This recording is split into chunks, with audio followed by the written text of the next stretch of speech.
Galaxy S7 is a gorgeous phone made of glass and metal. After using it for a while, I wanted to share with you guys some points others may have missed in their reviews. First is the always on screen. You may have seen this in other videos and heard of it, but it shows no notifications, only calls, text and calendar events. It's very different from ambient display on stock Android or Motorola's active display. Tapping it does nothing. Tapping anywhere else on the screen does nothing either. You can only see the date, time, battery percentage, missed calls, texts and calendar events. To turn on the screen, use the home or power button. I sort of like this as you can't turn on the screen accidentally by tapping it, thus avoiding bot dials or unwanted battery drain. Would have loved if Samsung added an option to show all notifications, and knowing them is just a matter of time before they do it. And it isn't as dim as LG's solution. Second is a tip on saving battery while having always on display. You probably noticed the always on screen clock moves around to prevent screen burn in. Click the card above to learn more about that. Every time it moves, it fires up the phone's proximity sensor, which detects where the phone is, maybe in your bags, pockets, wallets or wherever.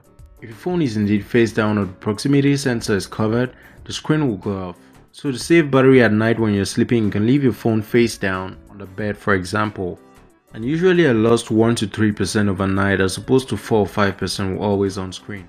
To check the time is just very easy. You can flip your phone back and it's going to turn on. And leaving it face down just sets it back to where it was before and the screen is going to turn off. This saves battery without always seeing your battery at night, showing you the clock when you're sleeping because you'll not be looking at it.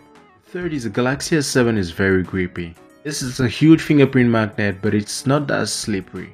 If you don't have sweaty palms, this phone is really not slippery. Unless you have wet hands or oil, this phone is really not slippery. Compared to aluminum phones like the Nexus 6P or the iPhone, the glass on this makes the phone really not slippery in your hands.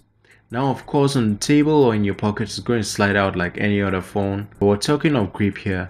Just in your hands, the phone doesn't really feel slippery. Fourth is the screen is hypersensitive. That's a good and bad thing. Even great because you don't have any screen latency and phone feels very snappy from when you tap an app icon to when you see the opening animation start. This also makes scrolling much easier and you can see everything here with navigation is a breeze. The not so good part is that sometimes you can randomly open apps and launch different actions without even tapping on the screen.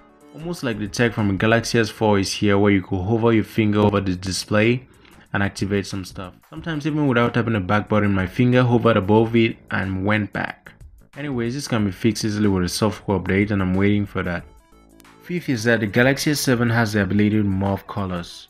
At least on this gold version I have.